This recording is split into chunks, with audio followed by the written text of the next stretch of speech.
Hello বন্ধুরা, তনুস্মিতার কথার নতুন একটা ভিডিওতে সকলকে স্বাগত। বেশ অনেক দিন পর একটা ভিডিও নিয়ে এসেছি। এত ঠান্ডায় আমি না পুরো জমে গেছি।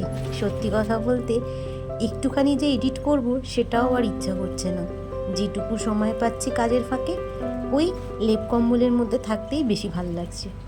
যাই হোক, কাজ তো আর থেমে থাকবে না, কাজের মতো করতেই হবে। ভিডিওটা একটু পুরনো। আমার মামার বাড়িতে একটা ইনভিটেশন ছিল, সেই জন্য আজ আমি সকাল সকাল পৌঁছে যাচ্ছি আমার মায়ের কাছে।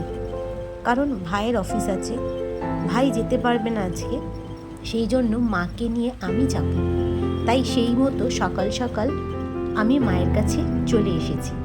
বাড়ি পৌঁছতে আমার অনেকটাই দেরি হয়ে গিয়েছিল, তাই তখন আর গিয়ে ভিডিও করা হয়নি। তাড়াতাড়ি করে খেয়ে আমরা বেরিয়ে পড়েছিলাম, কারণ বিকেল হয়ে যাচ্ছিল, ঠান্ডাও বেশ পড়ছে। তো আমরা বাস থেকে নেমে এখন অটো করে যাচ্ছি। তো মা বেশ এনজয় করছে, কারণ এই ফার্স্ট টাইম মা আমার সাথে ভিডিও এইভাবে রয়েছে। তো আগে নামি, তারপর কথা বলছি। আর এটা আমার মামার বাড়ির একদম সামনে শীতলা মন্দির। চৈত্র মাসে খুব বড় করে পুজো হয়, সে দেখার মতো। আগে একটা সময় আসতাম, এখন আর আসা হয় না, সবাই খুব বিজি হয়ে গিয়েছি। সে যাই হোক, মা ঠান্ডায় দাঁড়িয়ে কাঁপছে, আর আমি ভিডিও করছি বলে চিৎকার করছে। যাই হোক, চলো। এই যে সেজো মামাও পাশ দিয়ে চলে এসেছে, আমরা এখন এসেও গেছি। আসলে আমরা এসেছি আমার এক মামাতো ভাইয়ের অন্নপ্রাশন, সেই জন্য। তো ভাই কাল আসবে, আমি মাকে নিয়ে আজই চলে এসেছি। বাড়িও এসে গেছি।